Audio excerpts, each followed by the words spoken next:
Color it like a pro.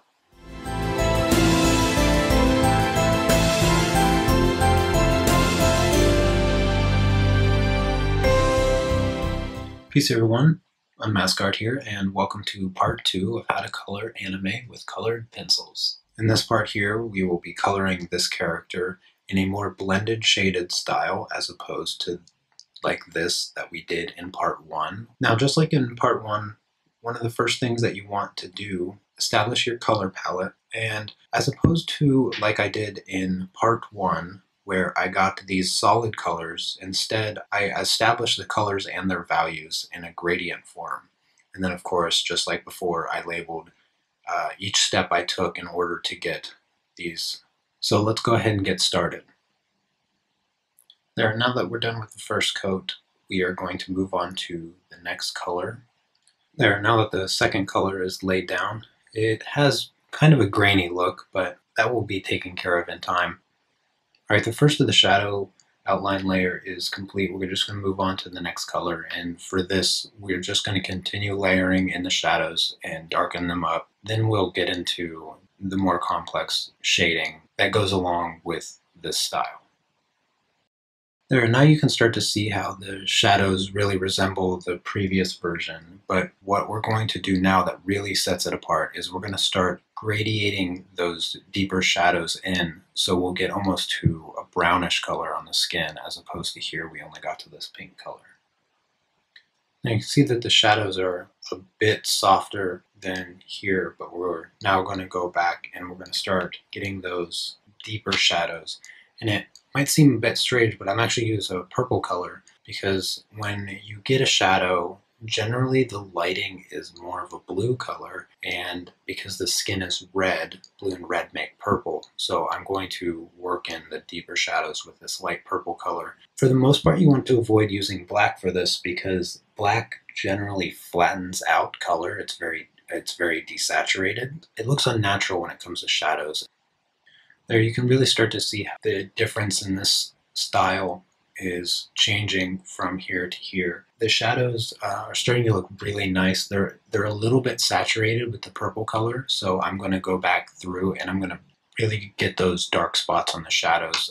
That's one of the things that will really set this blended shaded style apart from the classic style, is that the shadows will be much deeper and in most cases much darker. There, now you can really see the richness of the colors that we're using and the major differences between this style and this style. Now, right now, the colors aren't really blended together, and there's a couple different ways that you can start blending those colors together. Of course, you can continue layering. In this case, I think I'm just going to go with the second option, which is using the colorless blender. There is one more option that I am not doing with this tutorial because it requires more supplies, but you could also blend using a paintbrush and paint thinner. So anyways, I'm going to go over with the colorless blender and blend these together. There, that's much smoother looking. Now, what I'm going to add here is I'm going to get a nice pink color, and I'm going to add a little bit of highlight onto her cheeks. And there, that looks pretty nice. And one of the other tools that I think is very useful with this style is using the Prismacolor white. This can really help smoothing out the colors and also blending to a lighter color. For instance, her cheeks, I want them blended in, but if I were to use the colorless blender, it would kind of push that pink in, whereas using the white will smooth it out, but also not make it more pink. There, now those colors are all blended. All right, that first color is laid down. I'm just going to move on to the next color now. There, I'm just going to move on to the next color now. And these colors that I'm using is just to create this base color. As you can see, this one's still a little bit brown, and this is the final color in order to get it to this orange color. There, the base color is finally complete, and we're going to start establishing our shadows. And just like we did on this one here, we're going to first draw out the basic guide to where our shadows are going to fall. Now that the shadows are outlined, we're just going to do the same thing we did with the skin. One of the things that I'm going to add on this is what's called a backing light, and it will create this contrast. And so here I took the shadow and I shifted it over and I kept the original color on the back. And once I deepen the shadows, you'll really see how that contrast creates a three-dimensional look. There, that layer's done, so I'm going to move on to a little bit darker brown in order to deepen the shadows. And there, those shadows are much, much deeper. And I'm even going to go back and darken them just a little bit with black. Not going to lay down a lot of black because, especially when I go back with the colorless blender, it's going to really push in the black, and I don't want the colors to become desaturated. There. Now that I have the shadows established really well, I can start to go back in and do the layering that's necessary to get rid of all the texture. So I'm going to go back with the colors and I'm just going to continue layering until I smooth out that texture. There, now I'm going to go back with the colorless blender and blend out those shadows.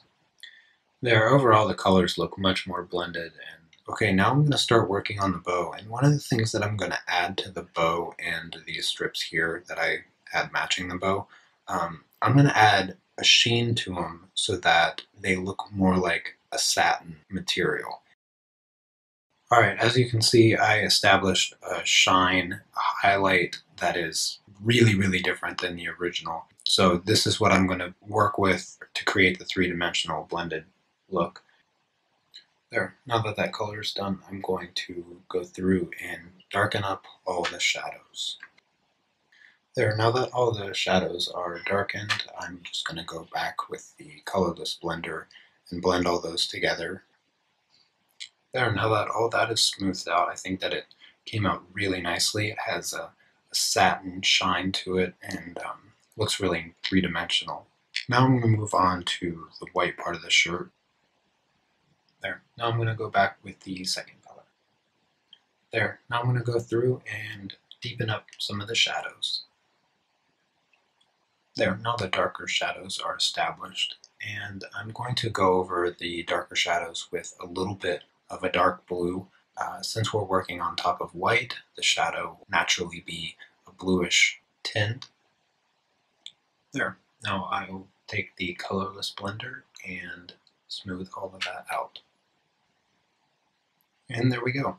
That's what it looks like all blended out. Now I'm going to skip ahead real quick and do the eyes before starting on the hair. And there you have it, the eyes are all done. Quick secret is I actually use a white gel pen to create the really bright white spots. The first thing I'm going to do with the hair is I'm going to take the base coat, sketch out where the highlights are going to be. There, now you can see that I sketched out where the highlights are and I colored everything else in.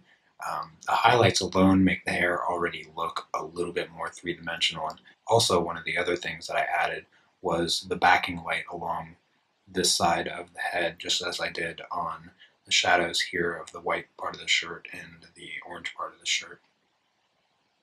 There, now you can see the highlights a little bit better, and I'm going to go through and start establishing the shadows.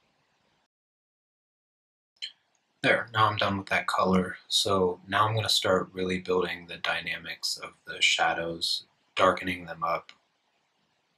Alright, there we go. The shadows are all darkened. The last thing that I'm going to do with this is I'm going to take the colorless blender, blend out all the texture of the hair, make it really smooth, and that will be it.